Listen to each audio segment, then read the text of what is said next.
અને આમે કહેવત છે, માં જોશે પુત્રને આવતો અને વહુ જોશે લાવતો. પૂરો ગણી આયા. અને માં છે ને, કવિ બેઠા માં વિશે લખવા માટે. કવિએ વિચાર કર્યો તો વિશ્વ આખામાં જો મીઠામાં મીઠું હોય તો મધ છે. પેલા ઉપમા આપી મધની. વળી વિચાર થયો, ના ના ના, મધ તો નથી, એના કરતા તો મીઠો વરસાદ છે. ત્યાં તો વરસાદ તો કદાચ અતિવૃષ્ટિ થાય તો હેરાન પણ કરે, તો એની વરસાદ ઉપમા બરાબર નથી. ઉપમા આખરે માની કવિને મળી જ નહીં. આખરે એને કીધું, મીઠા મધુને મીઠા મેહુલારેલો, એથી મીઠી છે મારી માત જો જન્મી, નિજોડ સખી નહીં જડે રેલો. જનની જેના ઘરમાં સેવા છે. સમાજનો આધાર સ્તંભ કોણ છે તેને વિચારજો. સમાજનો આધાર સ્તંભ દીકરી છે. દીકરો કદાચ ઘરમાં દીવો કરશે પણ દીકરી પારકા ઘરને અજવાળશે. અને આ દીકરીમાં જો સંસ્કાર રાખેલા હશે, સંસ્કાર સિંચિત થયેલી દીકરી એક કુળ નહીં, બે કુળ લેતા હશે. કોણ કહે છે દીકરી છે શાકનો ભારો? અમે તો કહીએ છીએ દીકરી છે તુલસીનો ક્યારો. તુલસીનો ક્યારો છે. અને એટલે દીકરી કરતા બીજું સુપાત્ર પાત્ર બીજું મળશે કોણ? અને જો એક જ ભાષા કચ્છી ભાષા એવી છે, વિશ્વની એક જ ભાષા કચ્છી એવી છે કે જેમાં માં, બહેન અને દીકરી ત્રણેય માટે એક જ શબ્દનો પ્રયોગ થયો છે. માત્ર કચ્છી ભાષા. કયો શબ્દ? બાઈ. જી કે પણ ચોબો, બાઈ ચોબો. ભેણ કે પણ બાઈ ચોબો. માં કે પણ બાઈ ચોબો. અને કોઈ સંન્યારીને પણ બાઈ કહેશે. એક જ એવી ભાષા છે કે જેમાં માં માટે, બહેન માટે અને દીકરી માટે. અને આમ જોવા જાવ તો દીકરી માં જ છે. સાબિત કરી દો. દીકરાને પરણાવશો તો કહેશે ખીર આય. પણ આજ પણ દીકરીને પરણાવશો ને એટલે આપણે પૂછશું એટલે શું કહેશે દીકરીનો બાપ? માં કે પગે લગા. માતાજીને પગે લાગ્યા. દીકરી એ માનું જ સ્વરૂપ છે. હું તો ત્યાં સુધી કહું છું, કદાચ માવતર ન હોય ને નજીકમાં તો મા બાપની છબી, એનો ફોટો પણ જો પાકીટમાં રાખવામાં આવે અને એનું સ્મરણ કરવામાં આવે ને, ગમે એવી આવનારી સમસ્યા નું સમાધાન અંદરથી આપોઆપ મળશે. આટલી તાકાત છે નહીં. અને ગણપતિ એમની કઈ અડસઠ તીર્થની યાત્રા માવતરના ચરણોમાં ફરીને કરી નહોતી. એ મૂર્ખ નહોતા. માવતરને અડસઠ પ્રદક્ષિણા કરી અને કહેવાની અડસઠ તીર્થની યાત્રા. ધન ખર્ચ ના મળશે બધું, મા બાપ તો મળશે નહીં. એમને મોટા થયા નથી આપણે. અસહ્ય વેઠી વેદના ત્યારે દીઠું તમ મુખનું, એ પુનિત જનના કાળજા પથ્થર બની છૂટશો નહીં. કાઢી મુખેથી કોળીઓ મોંમાં ગઈ મોટા ગયા. એ અમૃત તણા દેનાર નામે ઝેરવું ભરું કદાચ ચેત થઈ ગયો. ઘણી વાર કોઈ બાકી છે આમ તો મુझे पेजो शरण न तो गया आम तो मणिया चढ़ी में चढ़ गई है. अरे बाप છે, બાપ નહીં કે તો બીજું કોણ કહેશે? એટલે બાપ નહીં કહે ને તો દીકરામાં સંસ્કાર નહીં આવે. બાપ કહેશે એટલે બાપ કહે ને એની વાતને મસ્તિષ્ક પર ધારણ કરવી જોઈએ. એક જ ક્ષણ જો તમે તમારા સંતાનોમાંથી એમ ઈચ્છતા હો કે એ મારી સેવા કરે, એમ ઈચ્છીએ આપણે ઈચ્છતા હોઈએ કે મારું સંતાન મારી સેવા કરે, એક અને એક માત્ર શરત, સંતાનની સેવા ચહો સંતાન છો, સેવા કરો જેવું કરો એવું ભરો, એ ભાવના ભૂલશો નહીં. એક ભાઈ પાકીટમાં કાયમ રસિકમાં કે પૂછી કે ના વાંધો નહીં ને કાલે બહુ જોક કાયમ એની પાકીટમાં પત્નીનો ફોટો રાખે. વિદ્વાન કોઈએ પૂછ્યું આ ભાઈ કેમ આટલો બધો પ્રેમ છે પત્ની પર કે ખિસ્સામાં પાકીટમાં પત્નીનો ફોટો રાખે છે? તો કે ના. તો પછી કે ફોટો જેવો જોઉં છું, કંઈક મારા પર ટેન્શન આવે, કંઈક ઉપાધિ આવે એટલે આ ફોટો જોઉં અને મને એમ લાગે છે કે આ ટેન્શન કે આ ઉપાધિ આના કરતા તો નાની જ છે, આના કરતા તો નાની જ છે. શાસ્ત્ર આપણું એમ કહે છે દીકરી એ તુલસીનો ક્યારો હોય, અકર્મી દીકરા જે બોલે બાપનું નામ, એના કરતા તો દીકરી ભલી કે જે રાખે બાપનું નામ. એકને 4 દીકરા હતા, 4. પણ બચારો એવો કંટાળી ગયો હતો. કોઈએ પૂછ્યું શેઠ કેટલા દીકરા? કે 4 છે. તો સારું, તમને કાંદ દેવા માટે 4 કે ના કોઈ એક દેતું હોય તો 4 દઈ દેવા છે. હવે પુત્ર કુપુત્ર હવે પણ હોય ન હોય નહીં, પણ કેવા બનવું જોઈએ આપણા હાથમાં છે. 2 પ્રકારની વ્યક્તિ બની શકાય. કાં સભા આખી ભરેલી હોય અને વચ્ચે જઈએ તો લોકોને ગમે કે ભલે આવ્યા ભલે આવ્યા ભલે આવ્યા, અને કાં એવા બનવું એમ થાય કે કડે વિને એ ક્યારે જાય. હવે કેવા બનવું એ તો આપણા હાથમાં છે. વિદ્વાનોએ વિવિધ પ્રકારે અનેક પ્રકારે કરી છે. ગીતામાં એક વ્યાખ્યા, મહાભારતમાં અલગ, જુદા જુદા પુરાણમાં ધર્મની ઘણી વ્યાખ્યા છે. પણ મને ગમતી સારામાં સારી વ્યાખ્યા હોય તો ધર્મની આ. મેઘણને પૂછ્યું ધર્મ એટલે શું? મેઘણે જવાબ આપ્યો કે ભલો કે સીધો ભલો ને ભોછો કે ભોછો, માગ પીવાય પધરો મુકેતા કરો પોછો. બસ. પણ આપણું શું થાય છે? પુણ્યસ્ય ફલમેચ્છન્તિ. આપણે બધા પુણ્યનું ફળ ઈચ્છીએ છીએ. સુખ, શાંતિ, સમૃદ્ધિ આ બધા પુણ્યના ફળ છે. પણ પુણ્ય કરતા નથી. નૈવમ કુર્વન્તિ માનવાહ. પુણ્ય કરતા નથી. ફલમ પાપસ્ય નેચ્છન્તિ. પાપનું ફળ ઈચ્છતા નથી. પાપનું ફળ અશાંતિ, ઉપાધિ. પણ લખ્યું પાપમ કરી જ જાય છે, કરી જ જાય છે. વાવીએ બાવળ.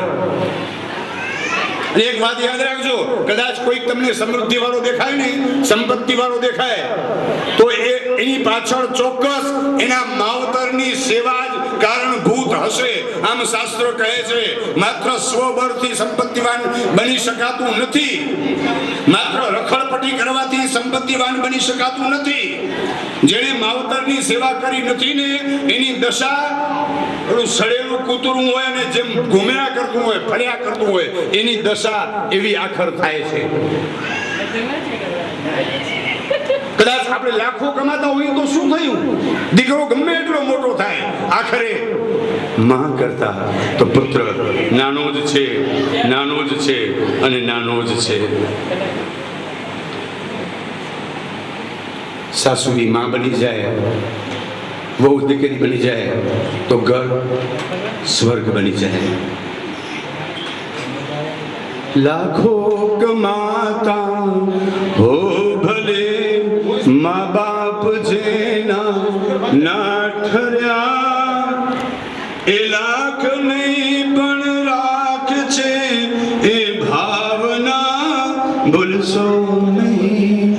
ભૂલો ભલે બીજું બધું, મા બાપને ભૂલશો નહીં.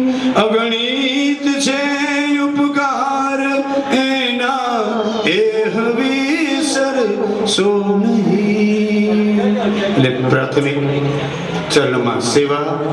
ભગવાન કૃષ્ણ પણ કંસને મારી અને જેવા બહાર નીકળ્યા, દેવકી અને વસુદેવના ચરણોમાં વંદન કરી અને એક શ્લોક બોલ્યા. એ શ્લોક ભાગવતમાં લખ્યો છે. કયો શ્લોક? સર્વાર્થ સંભવો દેહ જનિતો પોષિતો યતઃ ન તયોર યાતિ નિર્વેશમ પિત્રોર મર્ત્ય સતાયુષા. બાપના ઋણમાંથી તો હજી એને કાંધ પર લઈ સ્મશાન પ્રત્યે લઈ જશે ને દીકરો, પિતાના ઋણમાંથી છૂટી જશે. માના ઋણમાંથી દીકરો ક્યારેય છૂટી શકતો નથી, છૂટી શકતો નથી અને છૂટી શકતો જ નથી. ઘણી વાર એમ કહીએ બકની છે, બકની જે ચડાવે છે ઊંચે કે બાપા ડના કરો. અરે બાપા તો કે જન્મ લેનાયો છો. પૃથ્વી પર લાવવા વાળું કોણ? વ્યક્તિ ત્યારે ભૂલી જાય. ઘરની સ્થિતિ એવી સમજાડી, પિતાને વૃદ્ધાશ્રમમાં મૂકવા તૈયાર કરે. એક સાલ આપી, પિતાજી હું આ સાલ આપું છું, લઈ જાઓ. બાપ તમામ વાત સમજતા હતા. દીકરા સાલ રાખ, દીકરા સાલ રાખી દે. કેમ? તને તો મારા પ્રત્યે ભાવ છે, તું મને સાલ આપસ. નહીં કાલ કેવી આવે, તને સાલ મળે કે નહીં એ પણ પ્રશ્ન છે. ભલે આ સાલ રાખી દે, કામ આવશે. સમય યાદ રાખજો, સમય બદલ્યો નથી, સમય એ જ છે. બદલી છે તો આપણી મનની વૃત્તિઓ, બગડ્યું છે આપણું મન. અને મન આવા મેળાવડાથી, સંપથી, સ્નેહથી, સ્નેહ છે ને એક સેતુનું કામ કરે. આવા મેળાવડા છે ને એક સેતુનું કામ કરે. બંને વચ્ચે પરસ્પર, ભાઈ ભાઈ વચ્ચે પ્રીતિ સર્જાય. સમાજના એક સભ્ય બીજા સભ્ય વચ્ચે પ્રીતિ સર્જાય. આના મકસદો હોય છે. એટલે મા બાપના ઋણમાંથી તો વ્યક્તિ ક્યારેય છૂટી શકતો નથી. વિશેષમાં આપણી પાસે અહીં અને હસાવી એ જ શકે કે જેને ખરેખર રડવાની પીડા ભોગવી હોય. હા, હસાવવું સહેલું નથી. યાદ રાખજો, આપણે એમ થાય હમણાં રસિક મહારાજ હસાવશે એટલે આપણે મનસુખ તાળીઓના ગળગડાટ વગાડવા, પણ હસાવવું બહુ સહેલું નથી. જેને વિષના કટોરા પીધા હોય ને એ જ હસાવી શકે. અમૃત પીએ એને દેવ કહેવાય, પણ વિષ પીએ ને એને મહાદેવ કહેવાય. હસાવી એ જ શકે કે જેને વેદનાઓ સહી હોય. મેનિયા લેટેસ્ટ એકલો જોક ચા રસિક મળે ભલે. ગુડી પહેલા એ ઓસ્ટ્રેલિયા ને ભારતની મેચ વી, ભારત વાળા ખટી ગયા અને પોન્ટિંગ વ્યો. પ્રભુભાઈ પોન્ટિંગ માંથી કોનો તેલ લીધી ભલા વ્યો પોન્ટિંગ ઘરે પત્નીએ ચા આપી, રકાબીમાં દીધી. તો પોન્ટિંગે કીધું કપ ક્યાં, કોપ કેડા?